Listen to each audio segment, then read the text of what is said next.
Welcome back to the Conversations with Cacao podcast. Today we have Masha Zolotarsky with us. Masha is a trauma-informed soul purpose and embodiment coach based in Catskill, New York. After 2 decades as a successful graphic designer in New York City, a heartbreak led to a spiritual awakening that transformed her path. Now she is devoted to helping individuals move through personal challenges, embrace their authentic selves, and discover their greater purpose. Masha is trained as a health coach with the Institute for Integrative Nutrition as a practitioner of focalizing, a somatic healing modality, family constellations, and Keith's Cacao. Masha is also the co-founder of Embodied Psychedelic Collective with her partner Tiger, which integrates at-home ketamine treatments with coaching, embodiment, and cacao. We have a wonderful conversation in store, so just settle in with your cup of cacao and enjoy. Cacao! Welcome back to the Conversations with Cacao podcast. I am here with Masha Zolotarsky, and we are about to embark on a beautiful conversation together. We're just going to take a few minutes to drop in so that we can find ourselves really connected to our deep listening, connected to our presence, and connected to the here and now. So let's just start with a deep breath in, taking a deep breath in all the way into the belly, into the hips. Breathing in as deeply as you can, and then exhaling on sound. Letting that all out, letting it all go. Oof. Taking another deep breath in. Exhaling on sound. And maybe today I'm feeling a little bit more movement. So there's some stagnation that's in our hips, in our shoulders, in our neck, and just allowing your body to inform you, to show you where you have this stuck energy. Maybe your hands clap on that area, tapping that area, assisting in the release and the activation of presence through our body, of presence through our being. And just allowing your hands to guide this little somatic awakening. Maybe there's some energy in the lower legs and the feet and the hips. Just allowing your hands to gently just wake up. Wake up. Come play. It's time to wake up. It's time to come play. You are safe. And I am here now. And allowing your hands to move from that tapping movement into a deeper massage. Really bringing your hands into presence. Bringing your body, feeling that you have something to push up against. Your body is here in time and space. You are real. You are present. You are beautiful. And just allowing yourself to really begin to hold yourself. Allowing the movements to slow down as you find the embrace that feels really good for you, really supportive. Maybe it's holding yourself in a hug, in an embrace. Maybe it's gently embracing your neck and your shoulders. Maybe you're just holding your belly.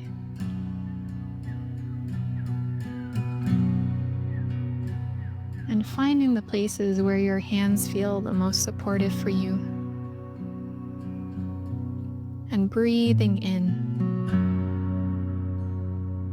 this deep softening.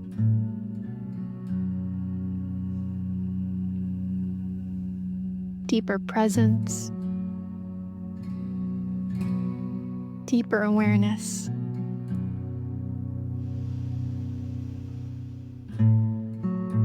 Giving thanks to your hands, to your body, and allowing your hands to float to the tops of your knees, palms up or palms down.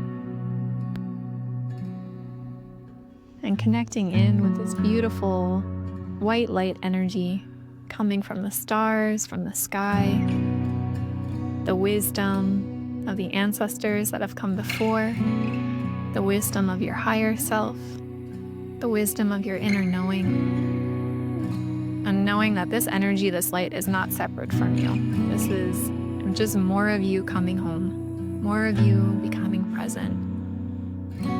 Directing your crown to open up as you receive this light, opening up and receiving this light, filling your eyes, filling your ears, filling your voice, your throat, moving all the way down into your shoulders, cascading down your arms, your hands, illuminating your hands of light, bringing this energy into your spine, into your lungs, your heart, your solar plexus, your inner organs, flowing this energy all the way down into your hips, your root, your sacral, flowing down into your legs, your knees, and clearing out any spaces that maybe there is blockages to receiving the light, and just allowing this light to flow in and gently wash it away. Opening up our feet, imagining that we have these little trap doors in our feet, and allowing this light to just flood out as we give back to the earth. And allowing Mother Earth to just take everything that we don't need anymore, everything that isn't serving us, and receive it like this nutrients that it's going to become this compost for really fertile soil for us to grow the next version of ourselves. And allowing this energy to begin to flow, and your awareness to flow all the way down through the heart of the earth into the beautiful crystalline core of Mother Earth. Feeling her welcoming energy there as we connect down with the heart of the earth, and feeling this light beaming up, supporting you in your feet, that you may stand strong in your path. You may stand strong in your presence, in your body, bringing this energy up into your knees, into your legs, so that you really feel this grounded connection to who you are, grounded more in your body, bringing this energy deeper and deeper into the cells as your muscles and tissues and bones just soak up this really beautiful, nutrient-rich energy. Allowing yourself to be held, allowing yourself to be supported in this moment. Taking a deep breath in and just leaning back even just half an inch, softening the hips as we bring this earth energy up into our root, into our sacral and solar plexus, and allowing it to nourish our heart. As this is the space we're going to be playing in today, the medicine of Cacao, as she works with our heart, works with our bodies, works with our circulatory system, works with our nervous system, allowing our brain and mind to soften so that we may hear what we need to hear, so that we may speak what we need to speak, and what needs to be healed, what needs to be surfaced, what needs to be witnessed and loved will be present. And for just a moment, feeling all of this beautiful energy that you've cultivated with your awareness, and connecting in with that deep love and beaming it to all of the listeners here today. Seeing this golden web of light beginning to connect us all with the intention of love, with the intention of upliftment, of joy, and then beaming this energy to all of the previous listeners, allowing them to receive,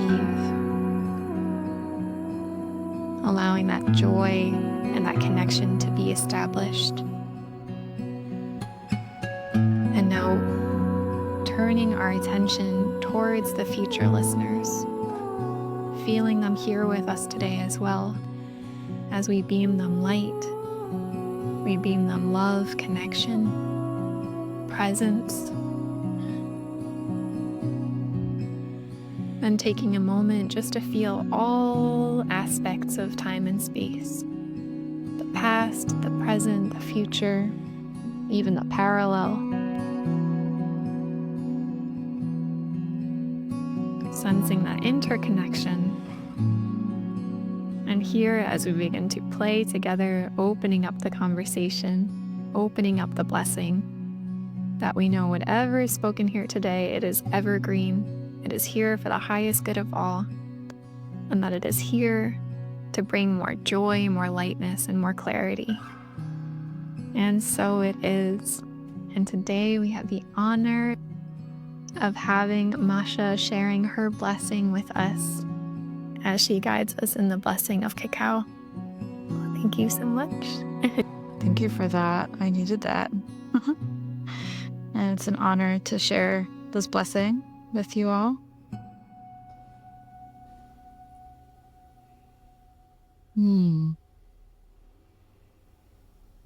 So you can start by connecting with the cacao in your hands and just noticing the warmth of the cup. And just tuning into your heart and the cacao that's in your hands and finding that connection of oneness.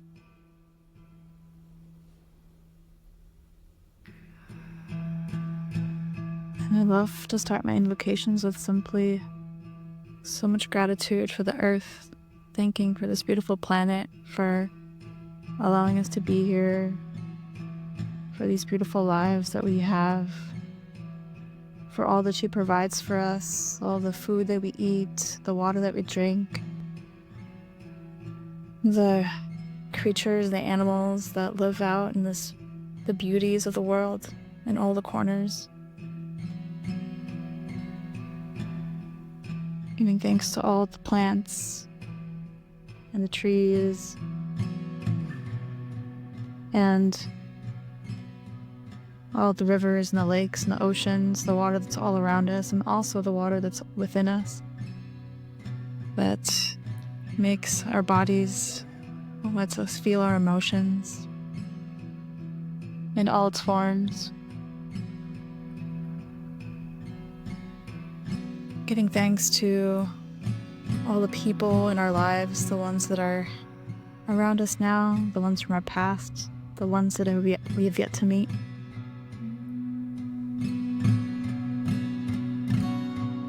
Sending our love and feeling their love. And to our little creatures who might have at home, our pets, giving them love.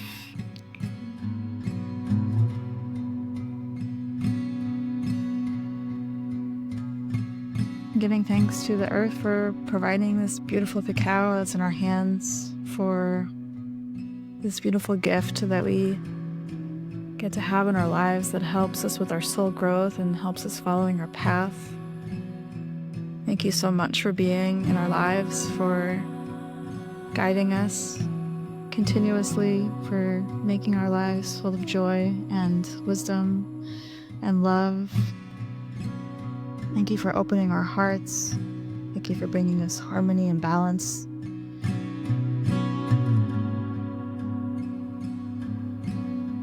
And giving thanks to all of our support system and behind the scenes, our spirit guides and our guardian ancestors, angels and archangels, masters, teachers, loved ones, just calling them in to this cup of cacao and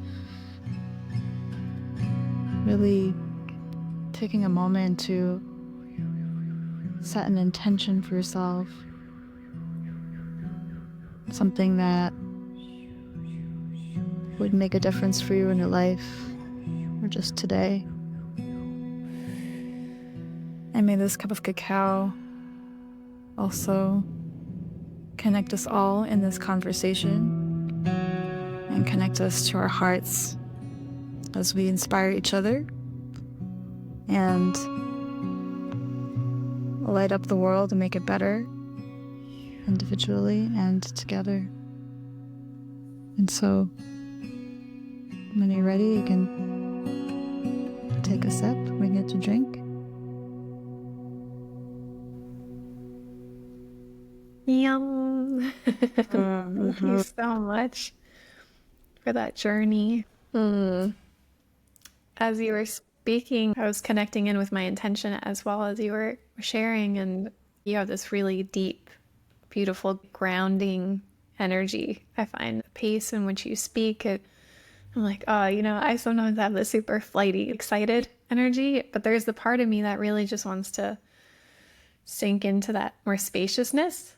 And I was feeling into what it feels like to have those two parts of me bridge. And I just only got the vision of like lava. It's part of the volcano, but it's the lava that moves fairly quickly, but also slow. And it has the flow, but it has the warmth. And it's like the serpent pressed against the earth, where it's a connection to the earth as well. And kind of all elements are connected to the earth, the fire, the water that flows through it. So thank you for that. So I guess my intention is to be more like the lava. I love that. That's really cool. Great visual. I'm made up of a lot of fire and then earth and some water. I've got a bit of a grounding force, people say. Yeah, so thank you. And then I can come with a lot of passion. Yeah, a lot of heat. I love it. So I would love for you to introduce yourself to our listeners, share about who you are, your journey, because you have had quite a journey on this earth so far, and how you came to work with Cacao. Yeah, I don't know how far back my story goes far back. So I don't know how far back to go. But yeah, I mean, ultimately, I was a New Yorker for a very long time, doing graphic design, kind of living this, this world, this life. Was having a lot of fun, but I also didn't realize that I was kind of actually pretty lost, right? Pretty unhappy. I did a lot of, I've always had a lot of fun in my life. It's just that there was definitely a disconnection that I didn't know I had until I had a spiritual awakening.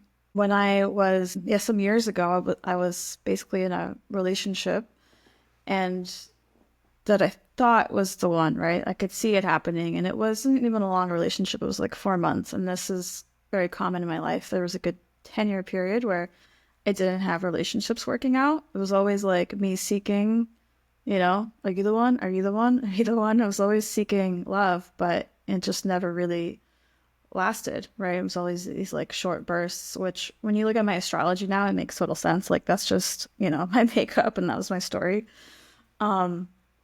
And so this particular time, I didn't understand like why was it not, why did this not work out? Like, what did he not see in me? I could see like getting a house with a white picket fence and having a baby, and and then when that ended, it made me realize, like, God, I mean, I'm the common denominator of these relationships not working out. And so I started going on this journey of like, what's wrong with me? Which, led me down a beautiful awakening of discovering who I truly am. It started in bits and bursts and sometimes quantum leaps, and but basically, over the years, I had this intention of like, I want to heal myself, I want to heal my family, and then when we heal ourselves, then that can spread, right? And quickly learned that healing the family is not really easy, so focus on myself, and knowing that, I started learning all these different modalities, really just, for a long time, I was a sponge, right? And just soaking in everything I could learn about spirituality and modalities and just different ways of healing, knowing that eventually I would share it with others, having this desire, So that's been sort of my life for the last 6 years, is going through that awakening, learning all these different things, and then now stepping into, over the last few years, like, of that, sharing the gifts with others, right? And finding my gifts. And so that is kind of what I do, is I help people. I know what it took, to decondition, to clear the ways, to continue to courageously walk forward and, take the steps that I needed to take to follow my heart's calling, even though it might have been scary or confusing at times. And it's been quite a ride. So, I think one of the biggest pivotal moments in my life was like taking that leap, right? Like jumping off the hamster wheel, leaving the the 9 to 5, and I had a great job. I was actually working at my dream job when I had my awakening. I was working for the High Line, which, was in New York City, if you know it. It's like a really beautiful park that people love. And but it quickly started to realize that like there's something more here, there's something. I've always had a feeling like I had a bigger purpose in the world. I just didn't know what it was. And then through my awakening, I started to discover it. When I was a designer, it was, making the world a beautiful place. And now it's just making it a better and beautiful place, by helping us all heal and discover what's like how we can make a difference in the world, So yeah, and along the way, I've my health journey has been a like a North Star, let's say, right? It's been guiding me.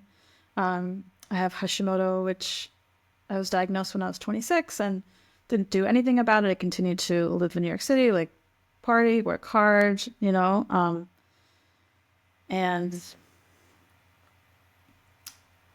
I didn't like even think about my body as like they gave me a pill and it worked and that was it, And so when I started my awakening journey, I started to realize that, wait, maybe I can actually heal my body, and really went down this path of learning about Ayurveda and all these different ways. Started working with a functional doctor. I got trained in health coaching because, there was a moment where I thought like, hey, how can I actually help people? And I felt like I needed a training. And so I did a training with the Institute for Integrated Nutrition, which is like an amazing coaching program. And that led me down to like an embodiment path and learning more recently family constellations. I'm into astrology. I do human design. I basically like just learn a lot of things and weave it into one. And I think I am still being created. Like I'm still creating myself every moment. For any human design nerds out there, I'm a 5/1 manifesting generator. So multi-passionate, just, constantly pivoting, doing new things and creating my own version of it. I think one pivotal thing I forgot to mention is that like when I did take that leap and I quit my job, I went to Costa Rica for a year. That was supposed to be 3 months, but because it was COVID time, I ended up staying. Yeah. So it was like pretty cool. Like my heart, my soul, guided me to there, like to Costa Rica right before everything happened, so that I was, able to be in the jungle and live in a casita for 10 months instead of being cooped up in New York City,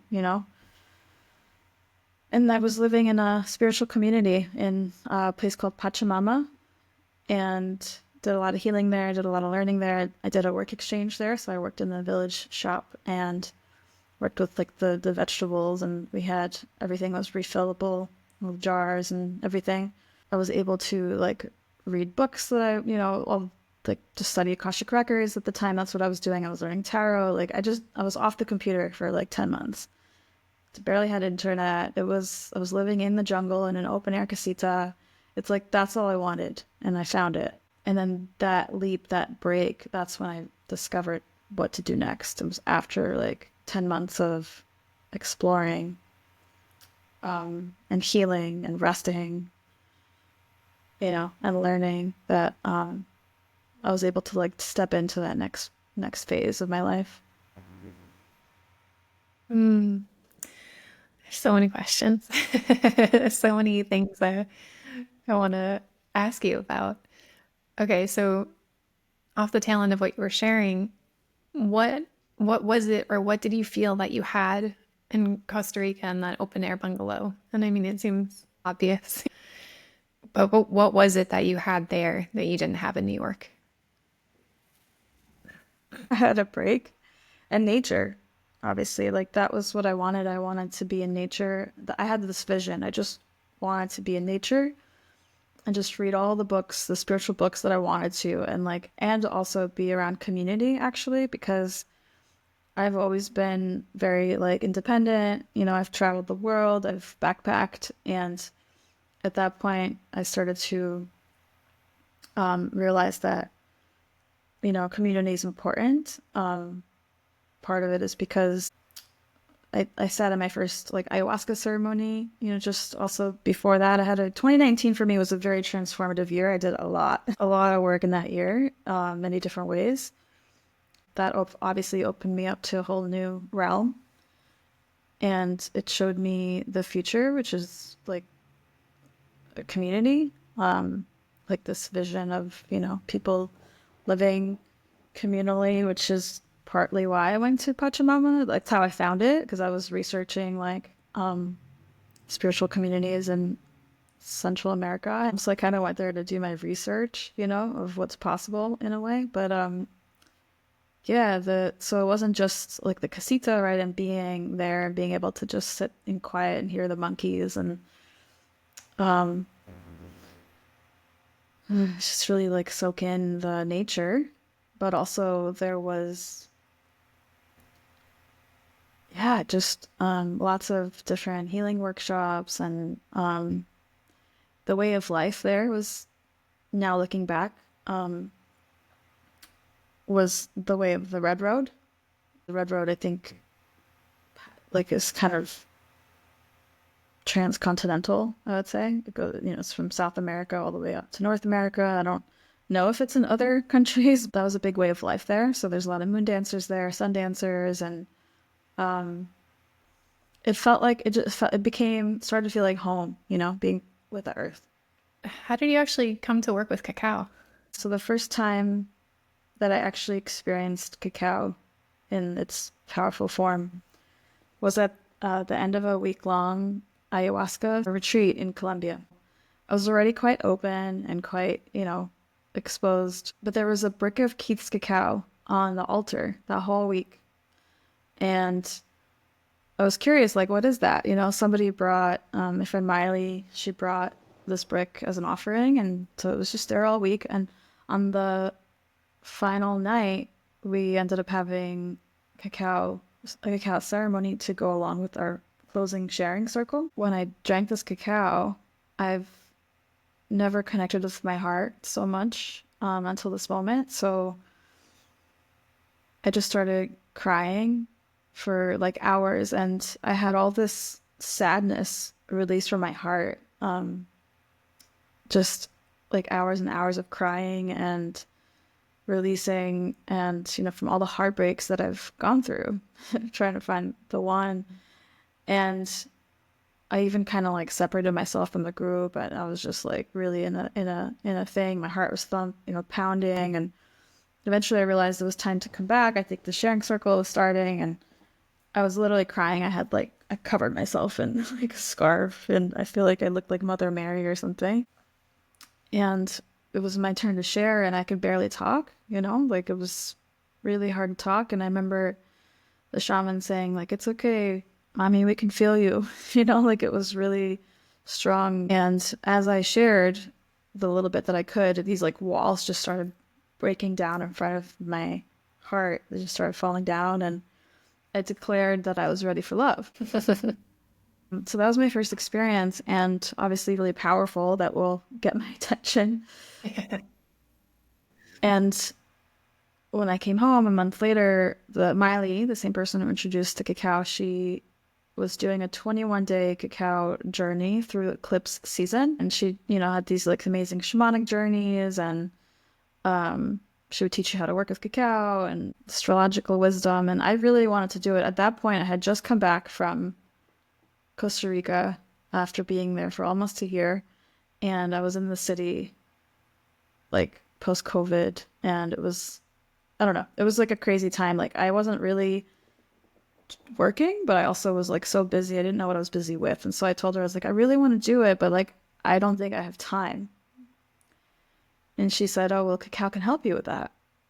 And so I signed up, and next thing you know, I have 2-hour mornings to myself. I'm like doing her shamanic meditations and just like connecting more and more to my heart. And so that was like the beginning of cacao can help you with, productivity and focus. And, that not long after that, I left the city. I was already planning on it. My lease was over, but I left New York and have been kind of like out and about since. Now I'm in upstate New York, rooting down. But so I started working with Cacao for about a year, just kind of like on and off, sharing it with some friends here and there.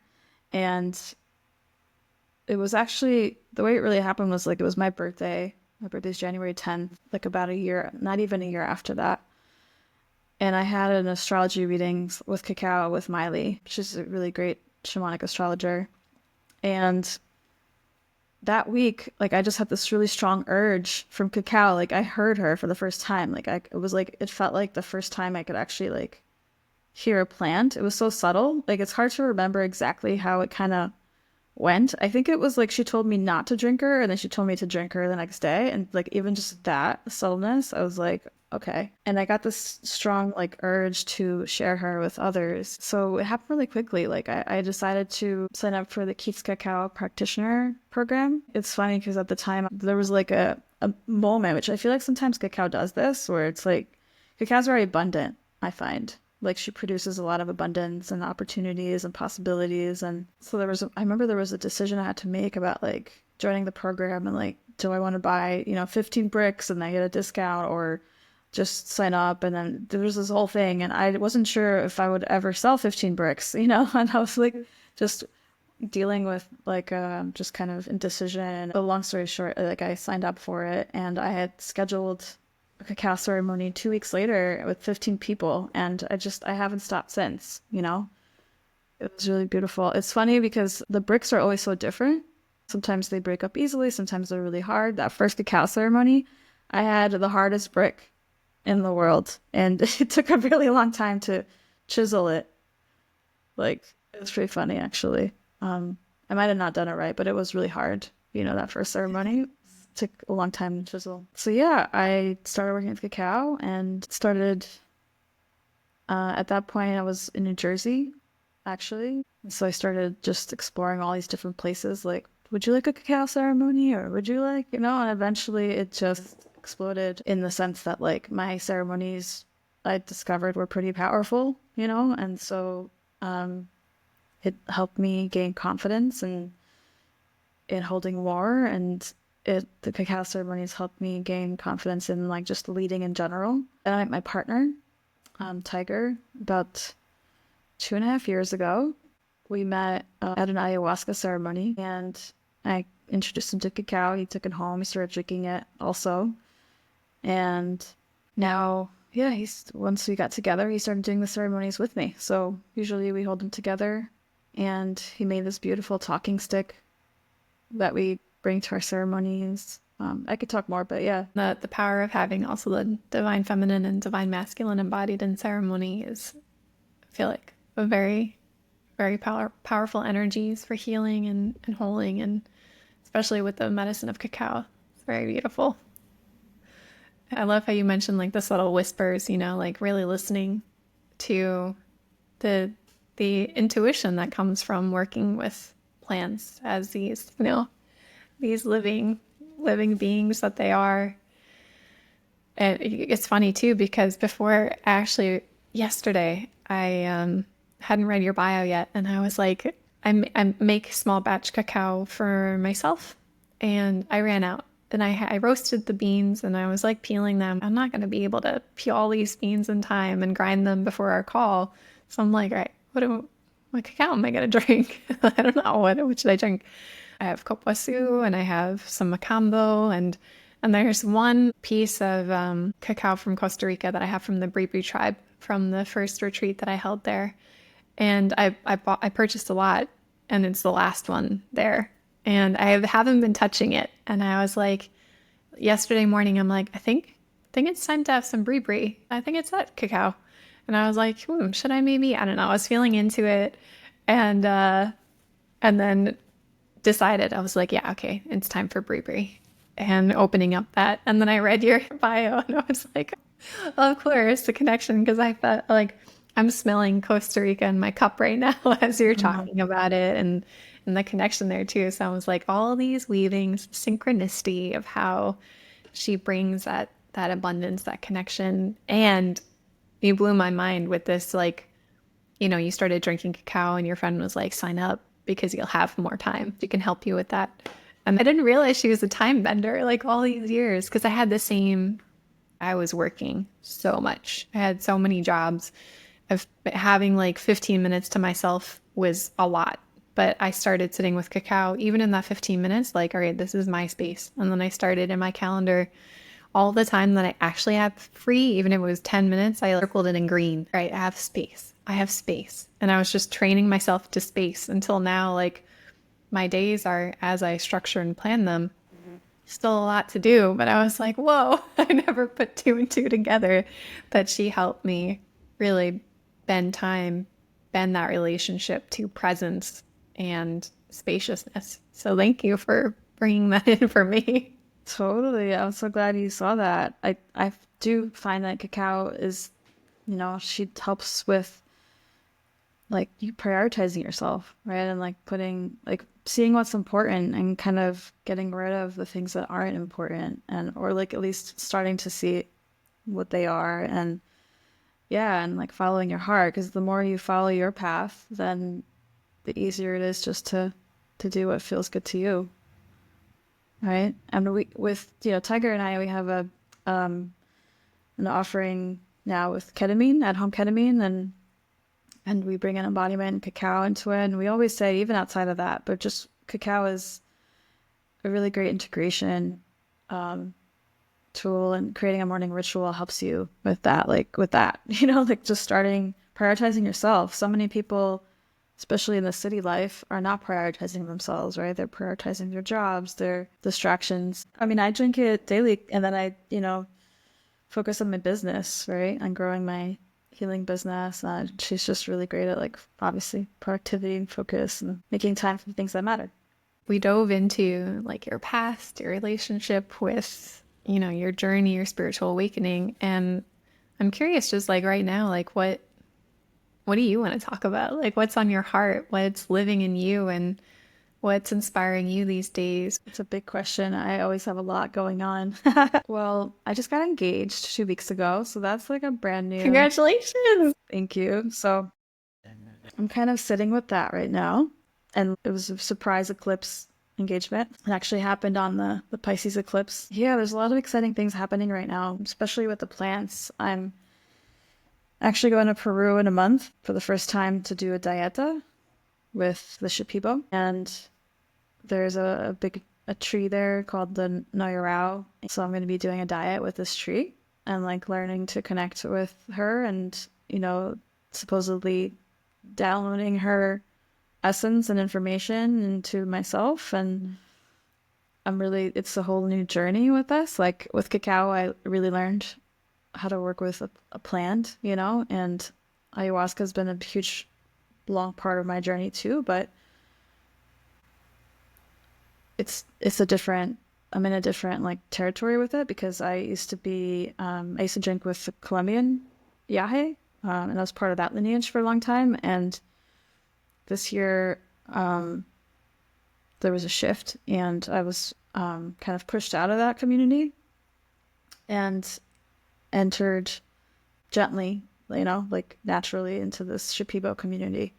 And so that's exciting to me. I'm in this whole new level of connecting with plants, and the people that I'm going with, like they're all cacao lovers too. And we bring cacao into these ceremonies sometimes at the end of the weekend.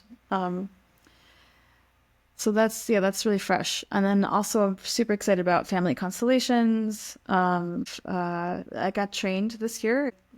My partner, his name is Tiger. We both got trained. So we offer workshops. I've been doing a lot of one-on-one family constellations, and I just love learning about everybody's rich family histories and stories. It's really cool to see the paths, just all the different journeys and the backgrounds, and then helping people see new dynamics, or not new dynamics, but old dynamics in new light, and help them kind of move through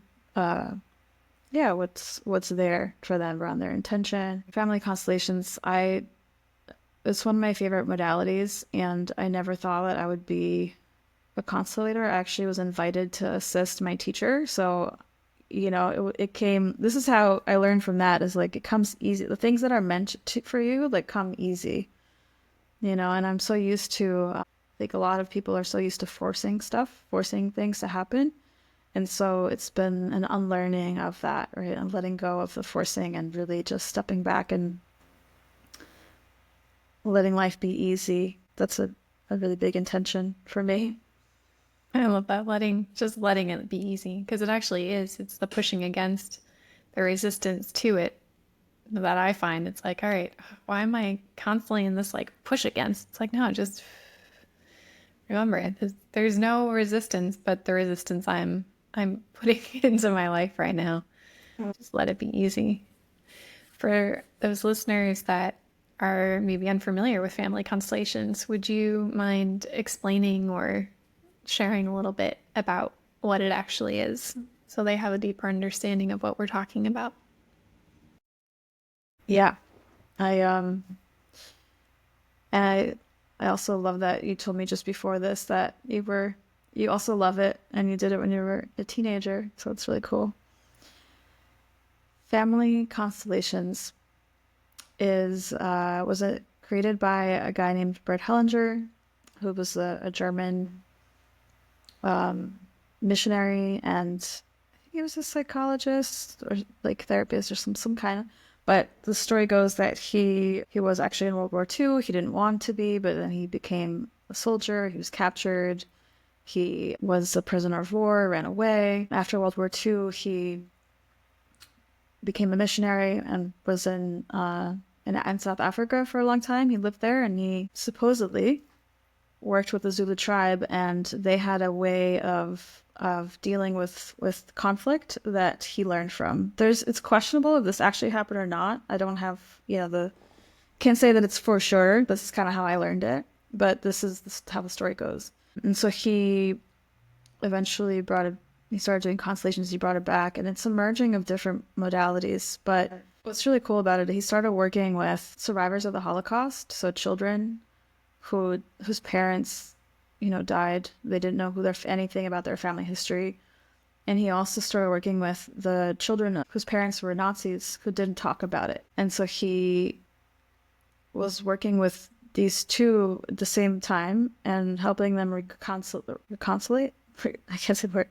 Reconcile. There we go. Reconcile. This is where my Russian comes in. I was born in Russia, and sometimes my words just don't add up. Happens to the native English speakers too. Yeah. So he did a lot of like reconciling with that, and he just started seeing patterns. The family constellations is this experiential, phenomenological work. I hope I got that word right, because that was a hard one. And it works with the sort of the field, right? I call it the kind of the information field, but it's you can explore generational trauma that happened to your ancestor that still impacts you today. It might have happened something might have happened to your great-great-grandmother or even your grandmother, and the things that are bothering you a lot in this life that you don't know why, oftentimes it can come from not you, right? It gets passed down. And so family constellations helps discover and uncover these like hidden dynamics that are at play within the family system. I like to call it as it's like flight patterns of birds. You don't really see them when they're like, you don't really know what they are, but when you can learn them, you can learn the flight patterns of the family system. You can discover like how things happen. The in-person workshops are amazing. Like people get to represent members of the family, and it's not anything like acting. You are literally being overtaken by the energy of whoever or whatever you're representing. You get to see your family history or someone else's family history or dynamic play out right in front of your eyes. One of my classmates called it holy theater, although it's not acting. You can actually shift your life through family constellations. Like, it works like a ripple effect. So constellation work goes really deep, gets to the root of things. And also I find them really fun and beautiful, and it brings people together like in an instant. just like Cacao does. So I love bringing people together through Cacao, through family constellations, and in the future, I want to do retreats. Yeah. Oh, I'm gonna be there. The near You have your future. first sign up. Thank you for sharing that. Yeah, like you mentioned before, I do have a deep connection to family constellations. That is a modality I've been very familiar with since I was a teenager. And like I shared before the call, the first constellation I was going to, I had the address and I was actually there with my mom, and we were running late and I was trying to find it. And if you were late, you couldn't go in anymore. So I was getting all nervous. And I think we had already paid or whatever it was, and we're trying to find the door and I can't find the door anywhere. I'm like, where is this door? Where is the number? I don't know how to get in. Where are we? We're on the same street, right?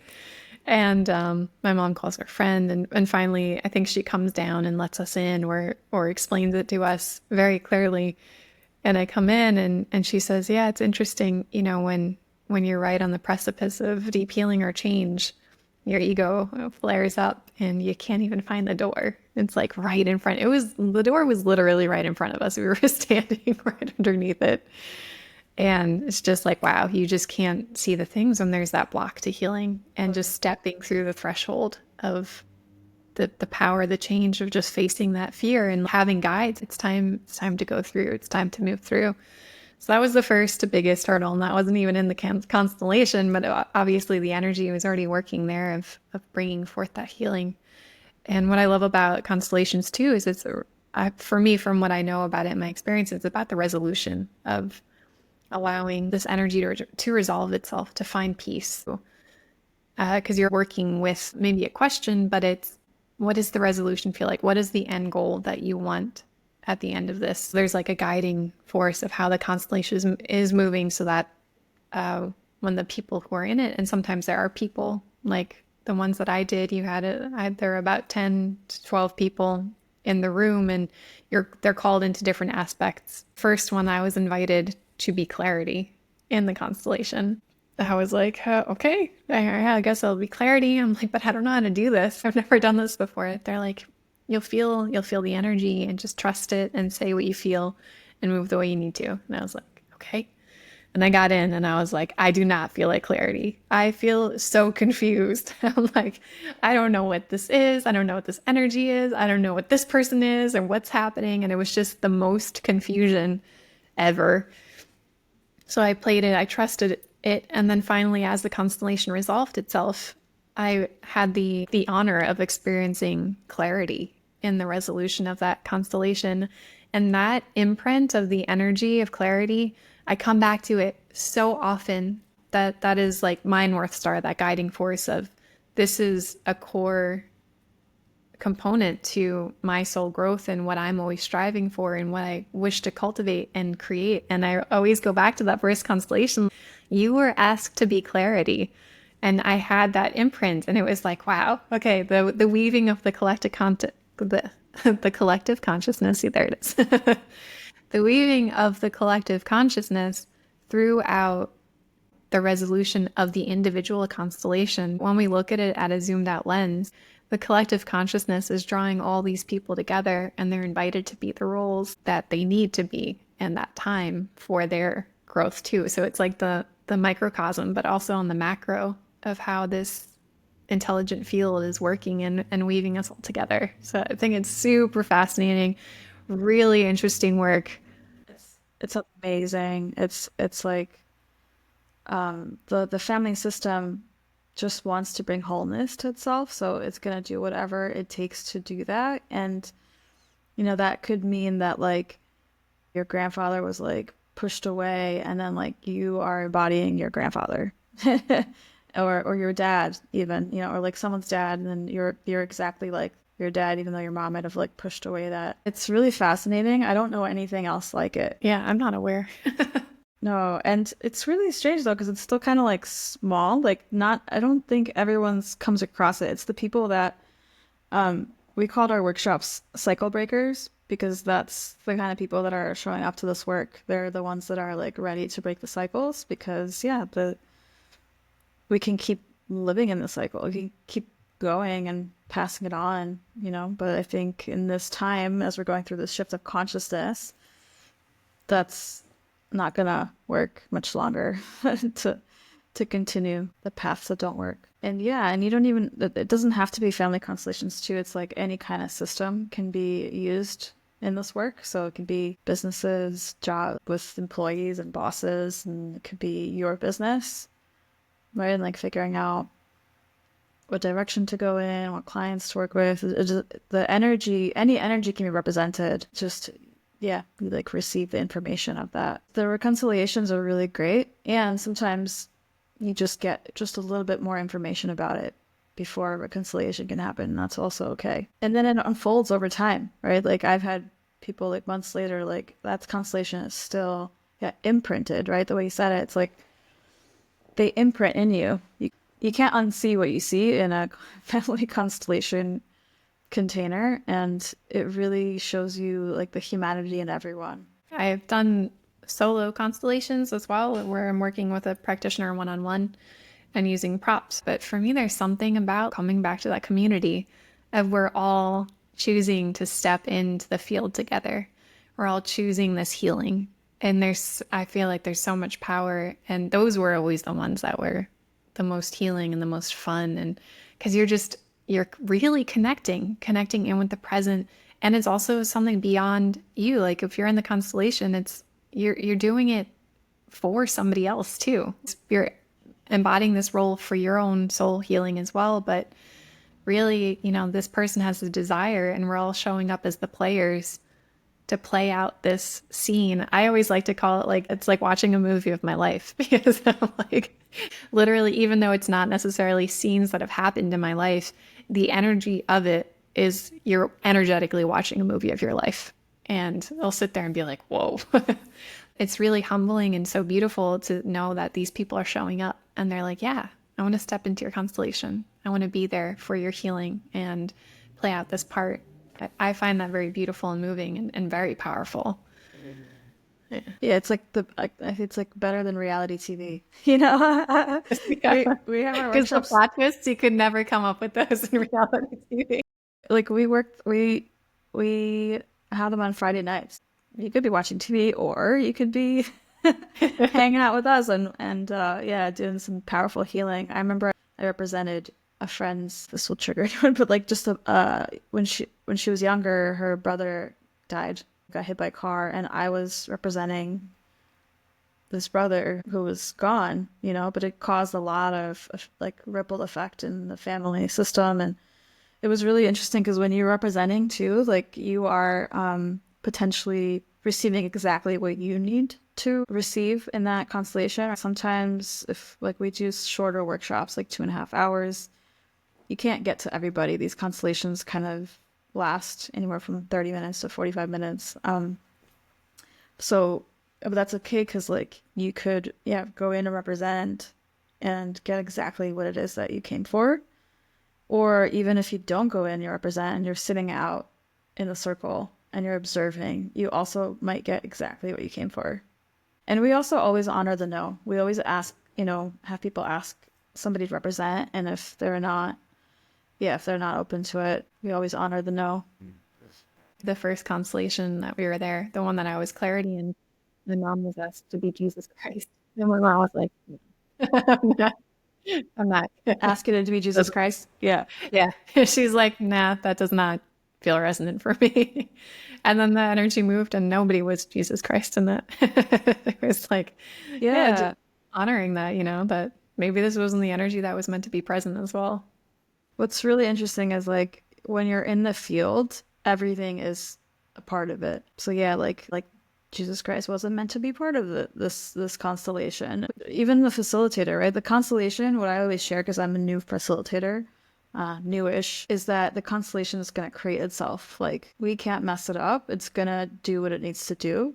So it's a life of its own, and we're just kind of guiding it and being curious and asking questions within the system. It's so much fun. They say work should be easy, right? Like I have so much fun with it. I get lost in it and I'm just like, I'm not even here. If you know astrology at all, like it's all over my chart that I'm meant to do with family. Interesting. Yeah.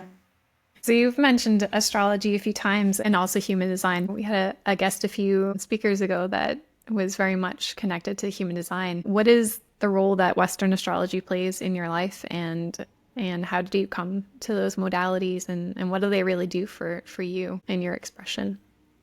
Yeah, that's A lot of big questions. Go. it's a loaded question. Yeah.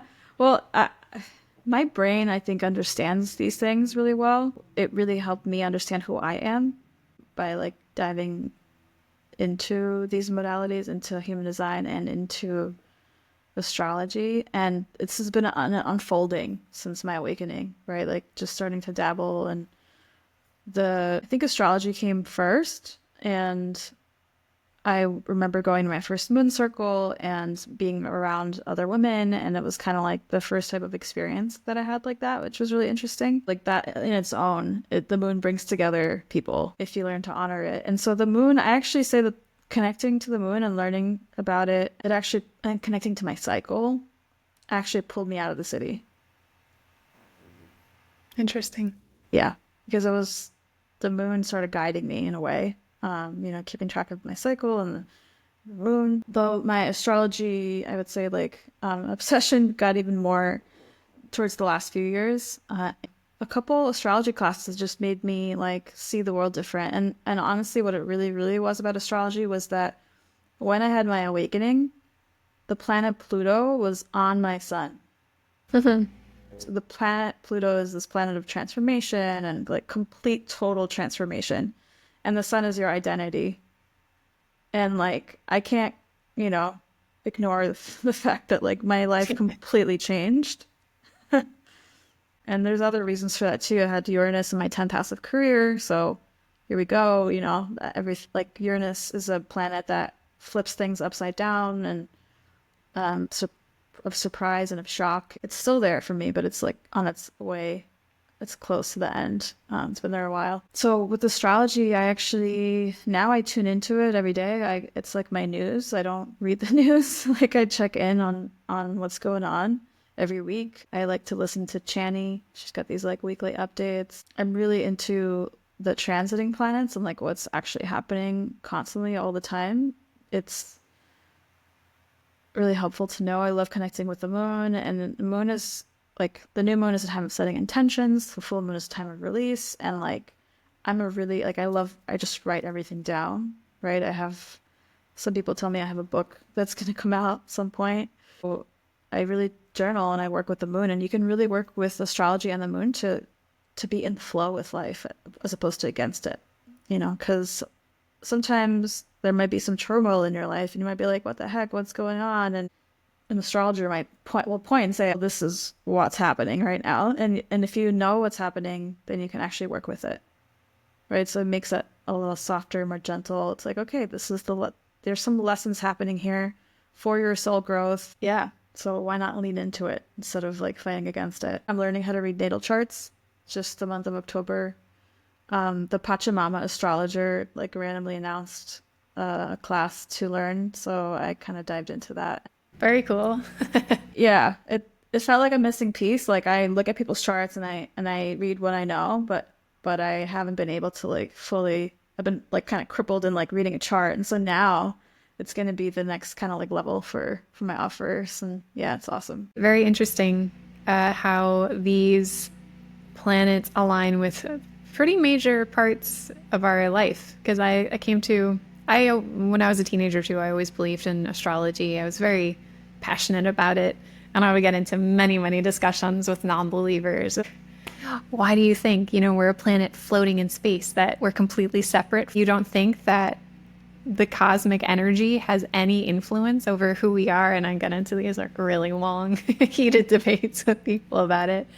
And then I kind of moved out of that. I was like, maybe it is, maybe it isn't.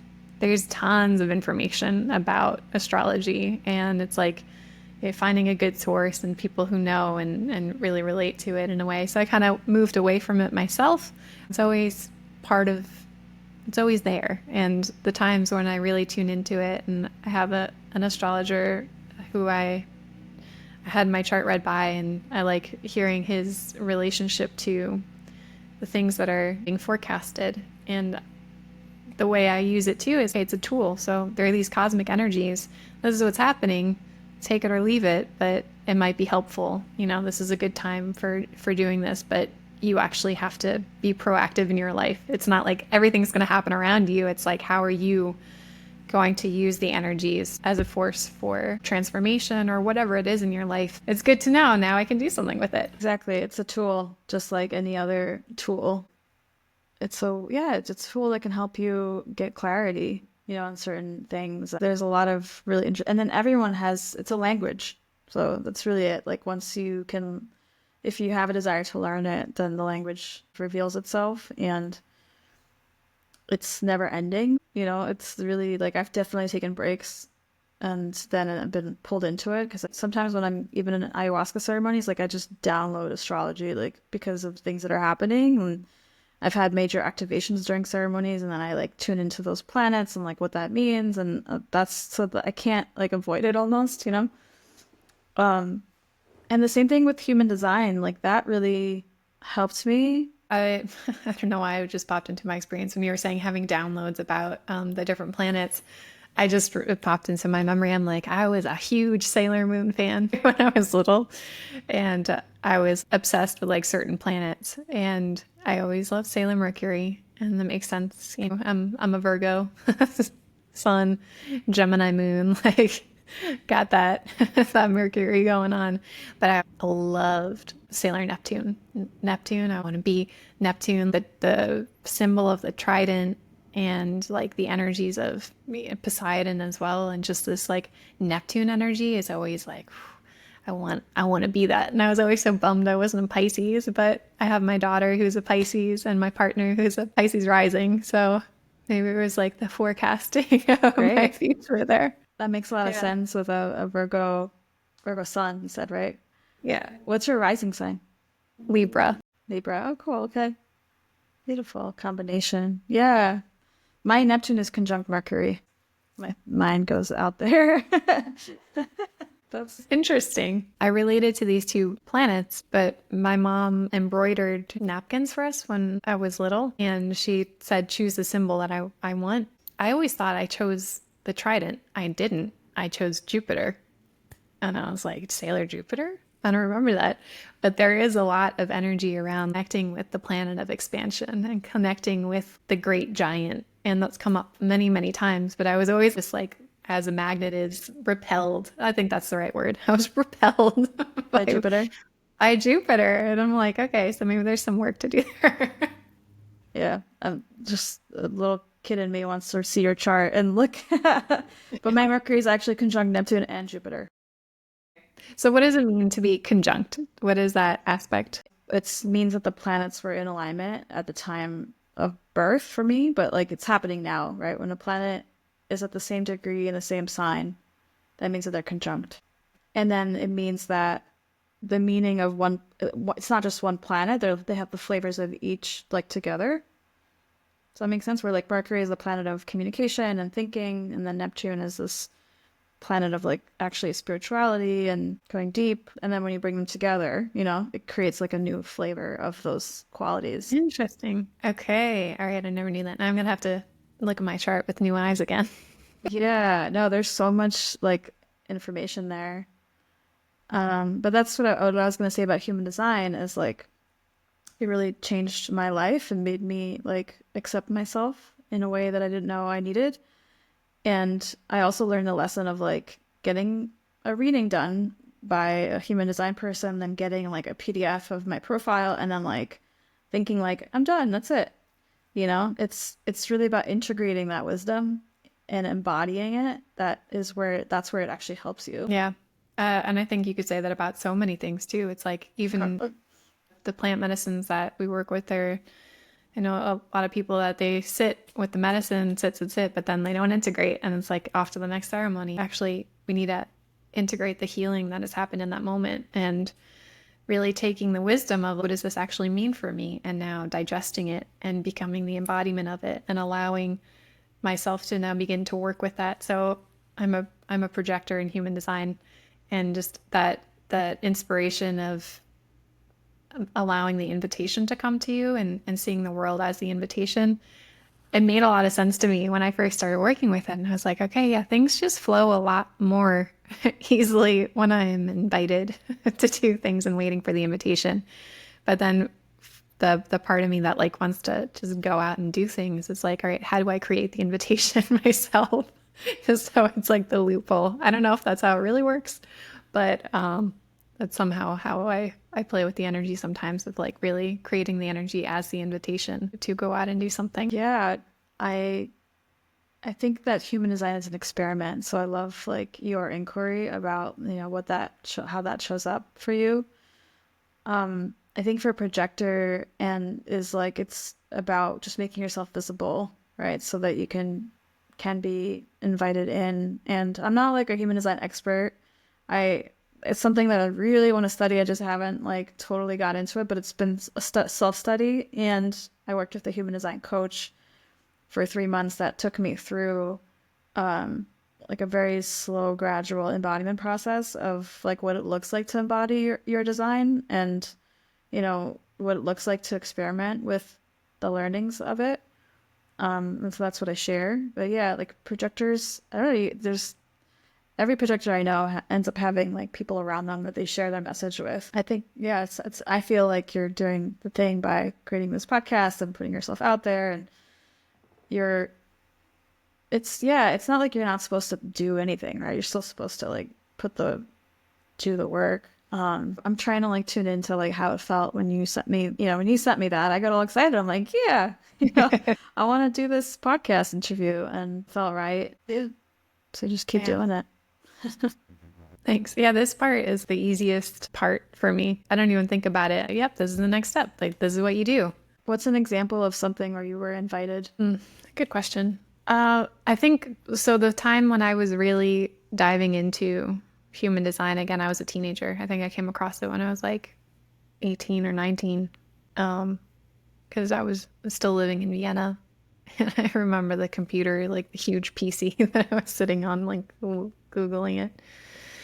There was really clear moments in my life there where I was thinking that was an instance when I was invited to do something, and that's where I kind of like, I don't know if I forced my way in, or I'm not really a forceful person like that, so I'm forgetting exactly the context of it, but the energy really clicked with me for that.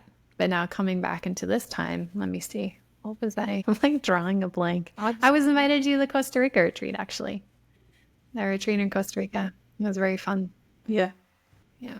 That's awesome. That's a great invitation. To co-facilitate there. And it was really beautiful and opened up so many, like just a completely new world.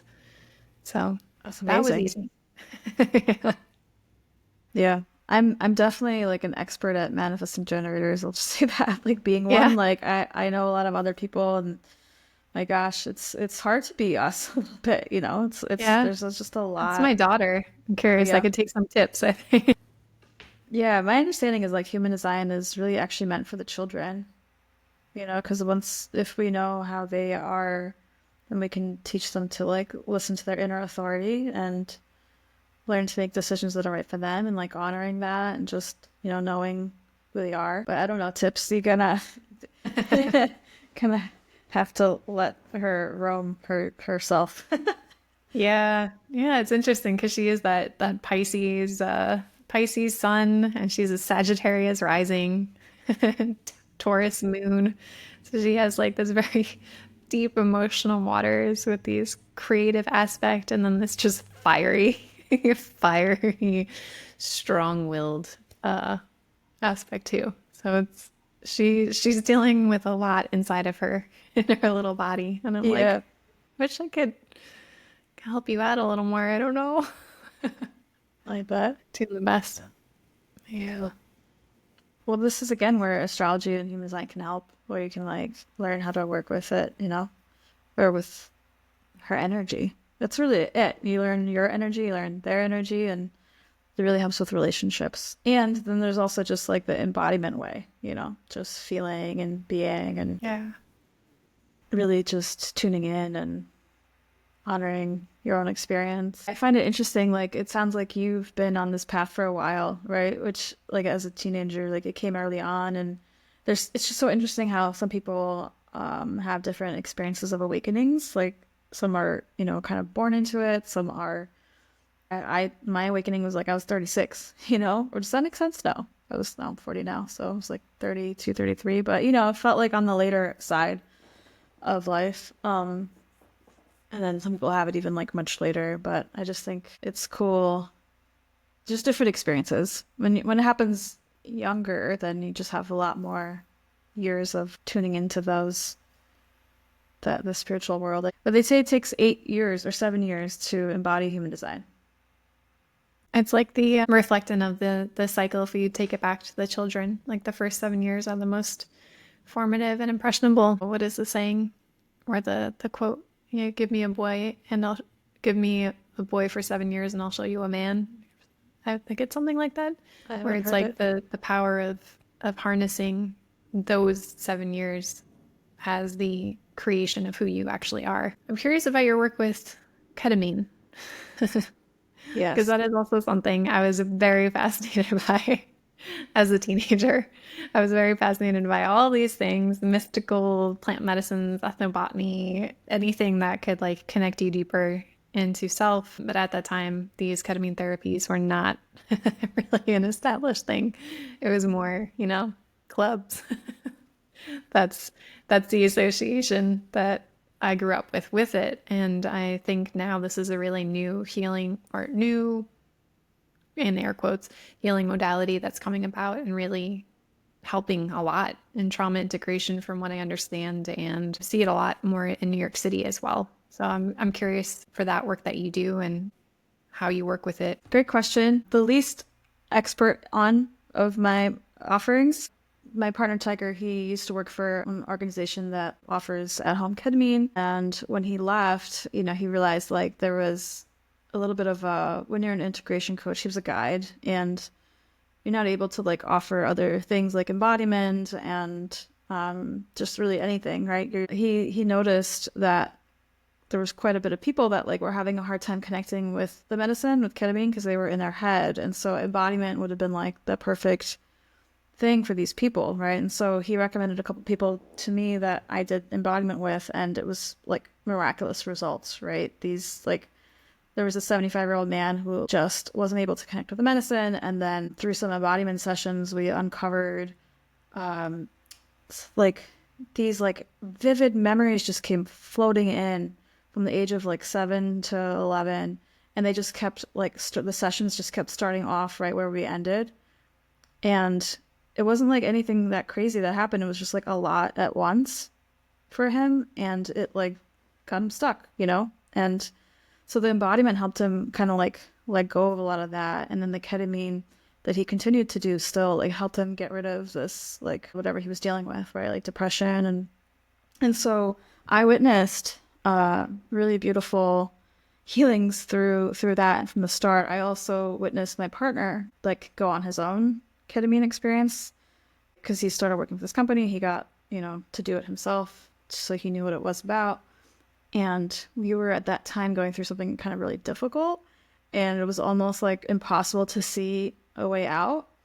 And then the ketamine just really completely ended that like the patterning that was occurring within him.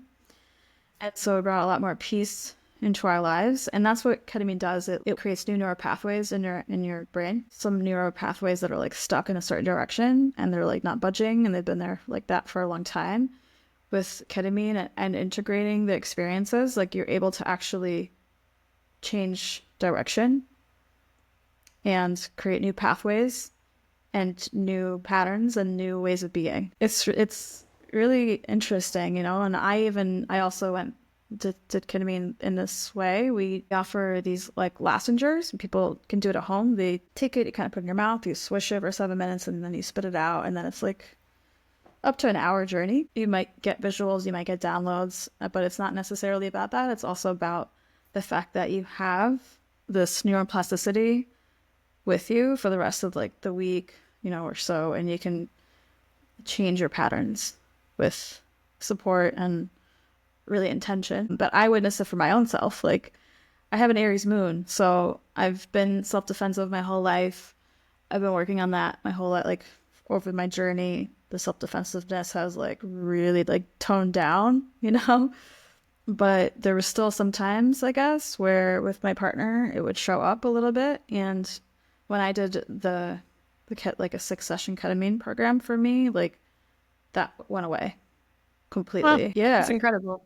Yeah, I've never worked with ketamine before. I've only read about accounts and things like that. So, in what ways, and also for our listeners too that might not be familiar, is it, you said it's not necessarily visual, it's not necessarily like you're getting downloads, but what does it actually do to the physical body when you're, what is the sensation that you feel when you do it? So it's an anesthetic. There I go again. A horse tranquilizer, right? I think that's the most common. Originally, yeah. So it like, it kind of numbs the body, and it floods your brain with like almost like a blanket of snow. I don't know the exact Yeah. like scientific terms for Mhm. which, I like the imagery. Metaphors work best for me. I like that.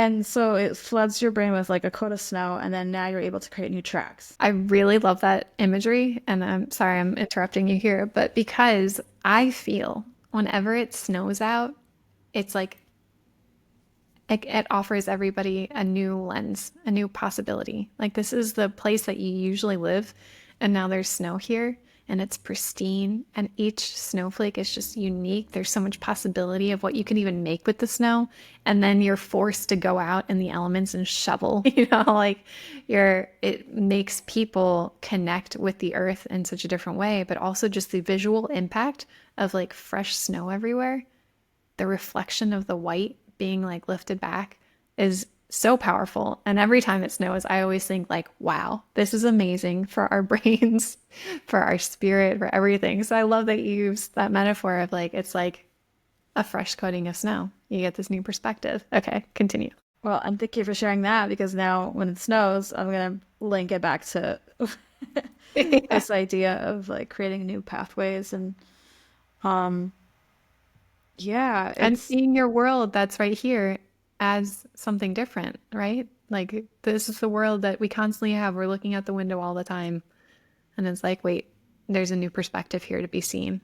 Okay, sorry, I interrupted you again. no. I mean, no, that just reminds me of like a whole other, just the idea of traveling. And like I said, I've traveled my whole life. Like, why do I love traveling? Because like I'm out of my element, and everything is possible, and you can go here and you can go there, and it's like, if you're working with your intuition, that's like the best place to kind of like learn it and tune in into it. And so many times when we're living in our world, we became get stuck in our ways. Although that's not how I live. Can't do that. There always needs to be a new adventure. So yeah, so it's still kind of a new like offering for us. We have some clients that just you can like really see the transformation, especially couples. I feel like me and Tiger, we're gonna do quite a bit of couple work in the future.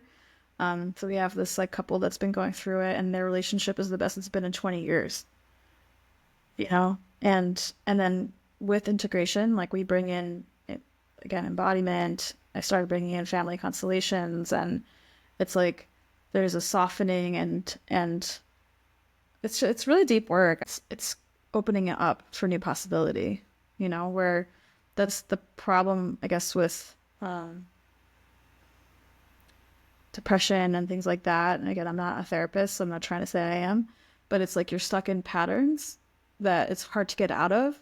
And so this is where the ketamine really helps with that. It helps with getting out of those stuck patterns.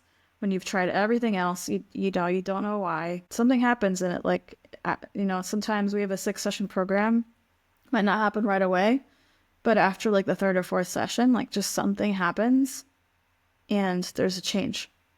And all of a sudden that like feeling of being stuck, is no longer there. It's no longer that strong. And a lot of people just experience this opening. They get connected to something bigger than themselves, right? When you're stuck, you're like in this kind of secluded world. And psychedelics in general open you up, right, to possibility and to connection, and realizing that oh, hey, wait, there's maybe more to this world than I thought. I talk about it less scientific, right? But more like experiential. I could tell you more if I like pull up a note with my information. Sure, if you want to. Yeah, definitely. Let's see. While you pull it up, I'm just going to share a little reflection of like what I'm receiving from that, because so knowing a little bit more about the medicine and how it was used as a tranquilizer. So a tranquilizer is to calm you down and make you stop moving in the way that you usually move. And thinking about that in like the patterns that we're in, it's like you're forced to relax. You're forced to stop the resistance. And in that stopping of the resistance and that perpetual movement that we don't even realize that we're in, that tension that's there, what comes, there's space. There's space to actually receive something new and then have a perspective shift. And that's something that I do in meditation. And it's like not easy, fun, light meditation. I call it my energy gym because I'm calling in feeling safe. And I need to practice the feeling of safety. And it's like, all right, I'm not feeling it. All right, relax into it. Oh, that's it. And now practice that feeling and then notice there's the fear, the anxiety is coming back. And okay, sink back into that feeling of safety. And then the spaciousness that it creates. And it's like, oh, wait, now there's a new insight because I'm not constantly doing the thing that's keeping me anxious and constantly moving. Now there's space for a new perspective to come in. And that's exactly what it does in a way. It gives you that pause. It allows you to have that pause because it slows down your reaction, right? Instead of reacting the same way, you now have a choice to like, wait a minute, I see this now and I'm going to try this now instead, you know? And that's how we get to change our patterns and beliefs about everything. That choice point, the crossroads and the lucidity in that choice. Wait, I don't have to do the same thing I'm always doing. So what I have is from a blog post by Mind Bloom. It's not mine, but it's like the 5 benefits of ketamine therapy. So let's see. There's many known benefits of ketamine therapy. It creates new connections in the brain, which stimulates new ways of thinking and feeling. And this often positively changes our perspective of our lives. These changes in brain chemistry enable significant mental health improvements. Ketamine therapy has been shown to reduce anxiety, depression, and suicidal thoughts. So one way that it helps is that it can greatly reduce the symptoms of anxiety and depression. There's a clinical study and over 100 others that basically says that 89% of participants in this study with Mind Bloom experienced improvement. 89%. So it's like pretty highly effective, you know? 63% of participants experienced greater than 50% reduction of depression symptoms. And there's more, there's like lots of studies out there.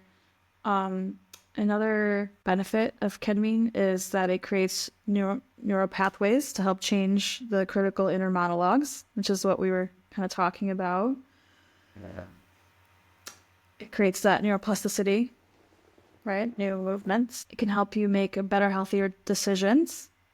Again, kind of what we were just saying, how you have that choice. You'd slow that moment before you make a decision. You have a brief pause. As the inner narrative inside our mind changes, we begin to have a new relationship with ourselves.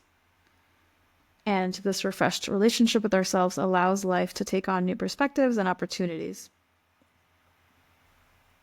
And with this new perspective, we're free to make new, healthier decisions in our approach to understanding our lives and place in the world, which is huge. Ketamine can help you process unresolved traumas.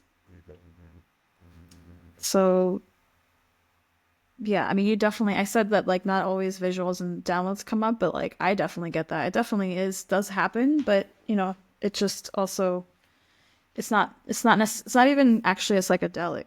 It's a dissociate. So it says when we experience trauma, research has shown that memories and experiences are stored in the brain and the body. And so these memories can be retriggered by environmental stimuli, causing a fight or flight response. And living with this reactivation of past traumas can be painful and difficult. And so ketamine can alleviate how our brain and body react to our triggers. It creates an environment where these synapses can grow and heal. And this is important as they are commonly damaged when someone is dealing with something like depression or anxiety. And the repaired and new synaptic connections between neurons can strengthen our resilience and increase our resistance to stress, lowering our traumatic responses. This increases our ability to cope, respond to adversity, and function better amidst challenging conditions. So I'll kind of leave it at that. There's like so much more, right? My brain doesn't really work in like scientific terms. Like I've never been somebody that can like remember, body organs and how they're connected. I'm much more like energetic and visual, and yeah, does that make sense? Yeah. I think I do both. I describe things mostly in like imagery. It really helps me to connect and understand the world. But I do really love Dr. Joe Dispenza. And there's this one like workshop that I have that I've listened to countless times, so many times. For me, understanding the science behind those meditations helped me to then also access deeper states of it, because I'm like, oh, okay, this is what I'm doing. And when you're saying it changes the neurochemistry of the brain, like that makes so much sense, because the body's sending the chemicals right to the brain to be like, we need a hit of this. Like, give me the chemicals, give me the goods. And when I realized like, oh wow, our bodies are just little like addicts that are addicted to feeling stressed out, and they're addicted to feeling angry and shame, that I have to break that cycle. And it seems like ketamine's that thing that's like, all right, we're injecting this into the system, and this is the cycle breaker. So you're not getting the hormones of stress that constantly keep us in this feedback loop of body's asking, brain gives, body asks, brain gives. It's like, all right, no, I'm stepping in and like disruptor. You're not getting that. And now you're getting new input, new feedback. But a cacao, we're sitting here today with cacao, and it's like, talk about also gentle cycle breaker too. Yeah. Oh yeah. Oh my God. Gentle, But powerful. and deep. And so ketamine is like a cycle breaker. Yeah. And it works alongside anything. Like I had a client once that did it with Joe Dispenza meditations. And that like made a huge difference for her, And I know, like, I don't know if you heard of Positive Intelligence, but it's an amazing program out there. If you're a coach, you can actually take it for free. If you go to positiveintelligence.com, and there's like Interesting. /X100 or something. It's an amazing program that is about the saboteurs that are in our brain, like, or in our mind, or not just brain, but there's a lot of science behind that. And when my partner Tiger, he was doing ketamine, and then we were also doing positive intelligence at the same time, and it was like helping and assisting in quieting down the judge saboteur or like other saboteurs that are present. It's a really cool program, Positive Intelligence. One thing I was gonna say is that like, yeah, the ketamine is really interesting because it's not a plant, right? And it took me there was a little hesitation at first to like kind of like step into like, okay, this is what we're gonna offer, just because of that. But ultimately it's like we are also in a time where like there are all these other ways, so many ways of helping people. This is a really beautiful way of helping people. Thank you for stepping into that and sharing everything you have today and your journey and the wisdom that you hold within you. I'm curious for our listeners, what would you want people to know about cacao? Just really that cacao is like an ally here for you to follow your heart, to walk your path.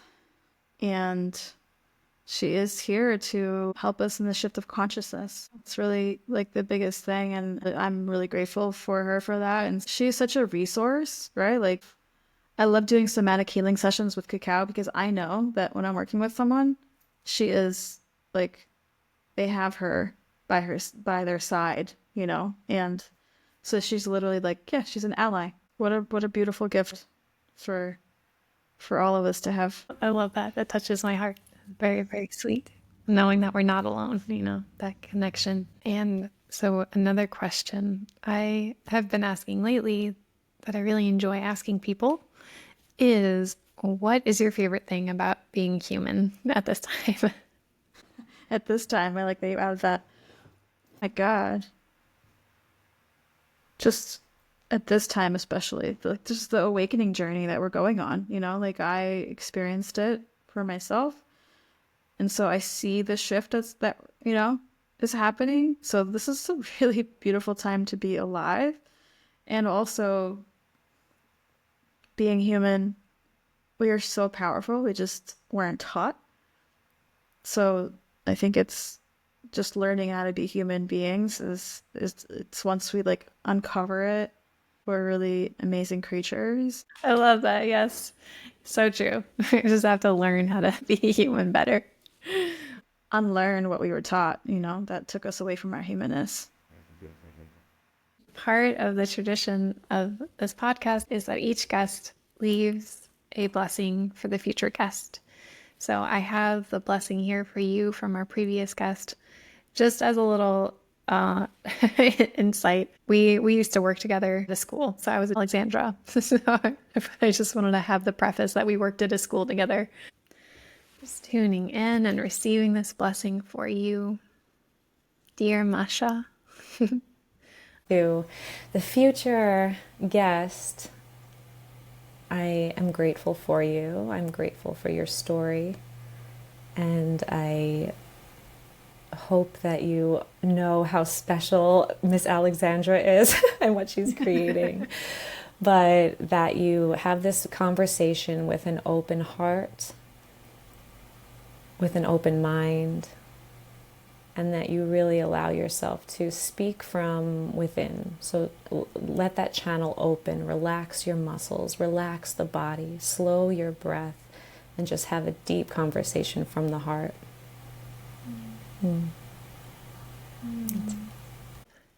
beaming all that love to you. Thank you. What's her name? That's from Mallory. Thank you, Mallory. And if you feel called to share a blessing here for our future guests, that I will impart to them on our next episode. To our future guest, may you speak your truth, and share your wisdom, inspire others that are going to hear your words, and may you speak from your embodied self and connected to the divine also. And I pray that you appreciate yourself, your wisdom, and know that you matter and everything that you say matters, that the universe is smiling at you for sharing yourself. So thank you. What a beautiful blessing. I so look forward to passing that along. Thank you so much for your words, for your wisdom, for your time. And as we close up, I'm curious if there's anything else you wish to share before we end our time here together. Yeah, the one thing that's coming up around that prompt is just sharing the message of like following your courage, like being courageous and following your path. And for me, the sharing my voice, I know I mentioned this to you, but like sharing my voice has been a journey. And coming onto this podcast, this is my first podcast, so it's been a very exciting opportunity, and then also like a learning and a courageous moment, and our voice is so important, right? Like there's so much, like there's voice work I'm doing. That's another thing that can't say I'm excited about it because there's a little bit more fear there, but I used to be somebody who, when I used to work for design, like, and we had design presentations, like I would choke, right? Like I would be somebody who was like, if I had to do a speech or like talk at a microphone, like I wouldn't be able to do it, So there's just something about that. Like the voice is so precious. I'm just grateful to be able to have like, to keep moving through, my voice and strengthening it and just sharing that, like, if anyone else is going through something similar and, maybe hiding or afraid to speak up, just like know that keep going and you have a message to share and wisdom. And yeah, there's something about voice work that is really powerful. And I'm learning that our voice, what we have to say, actually also lives in our body. And so there's like a continued unlearning. There's a really great workshop that Nessie Gomez runs, and she does them online. It's like called the Vocal Odyssey. I highly recommend it. There's a lot of like medicine musicians, medicine songwriters right now that are like creating these classes, that help you unlock your voice. And she did this amazing. So I finally did it. Nessie Gomez has actually found her voice in Pachamama. Like she's related to Pachamama, and it was the wildest thing. Like when COVID was starting, it was like March, right? She was there in Pachamama while I was there. Whoa. And I don't know if you know Nessie Gomez. She has beautiful music, like Yeah. all related, like a lot of beautiful songs. And she was there because she was going to do this in-person vocal odyssey workshop. But it was like March, COVID was, the whole world was starting to shut down. I had just started a yoga teacher training. So I was going in, and so she did a little live concert in Pachamama. And in this weekend workshop, this online one, she does them in person too, like retreats. But it's like really about like being really gentle and like connecting to the truth, the voice inside. And like we had musicians, we had like music teachers that have been doing this for years that were confronted and afraid to sing their own song. They've been singing songs of dead musicians or like composers playing their music when in fact like we have our own song. And so that's like an inquiry I'm in, and just curious what other people's inquiries or a connection with their voice and their song, and especially women, especially the feminine, the divine feminine, and like allowing it to rise. Hearing and singing our own song, the power in that, really powerful stuff. Thank you for bringing it together in this way of this self-inquiry. And okay, so allowing ourselves to settle in. And I just want to thank you again so much for your time and being here, Masha, and sharing. And it's been a journey and a pleasure. And we talked about so much. Thank you for being here. Thank you so much. I appreciate it. Honored. Let's just beam Masha with so much love. Beaming our time here together with so much love. And I like to place my hand on my heart, on my belly, feeling that anchoring into that midline, connecting in with the central channel of being. And as we arrived in this moment, as we did in the beginning, rooting our attention and our awareness up towards the heart of the sky, feeling our spine elongating, our shoulders melting backwards, our voices beginning to amplify and soften into our truth, rooting down into the heart of the earth and feeling our roots widening, strengthening, and finding brothers and sisters on the etheric and the physical, allowing ourselves to be a channel and a pillar for our own sovereignty, our own clarity, as we receive the inspiration from the sun, the moon, the stars, and receiving the support of the earth. And from this space, we give thanks to the heart of the earth. We give thanks to the heart of the sky. We give thanks to the heart of the waters, and we give thanks to the heart of the fire. We give thanks to the four winds that we breathe and the four directions that hold us in every moment, to the north, the south, the east, and the west. We give thanks to our guides, our guardians, and our protectors. We give thanks to the heart of ether, and we give thanks to the heart of the void. We give thanks to the guardians and protectors of our lands, and we give thanks to all of the people who have supported us in our life, who have made our path and our presence possible. We give thanks to every manifestation of our being, all our multidimensional nature, and giving thanks to this conversation today. Any way that it has sparked you, inspired you, catalyzed something within you, made you curious, stimulated that passion, that curiosity, that fire. May that fire begin to burn brighter, and may the path be easy and unfold before you in a way that delights your mind, body, and spirit. And may what needs to be heard and integrated and embodied. And so it is as we give thanks to the heart of Mama Cacao, the heart of this conversation here, this project, as we come together in this good way. Thank you, thank you, thank you to the essence. And we give thanks to this moment in time, bowing to you. Thank you, Masha. And we close the space. It is done, it is done, it is done, and it is fun, it is fun, it is fun. Aho. Oh, I love that. Fun. Thank you for joining our conversation today. It was a pleasure to have you here. We hope that the information that you received is really something that speaks to your heart. And if it is, please reach out with any insights or how this podcast actually is impacting you. We would love to hear and have your feedback.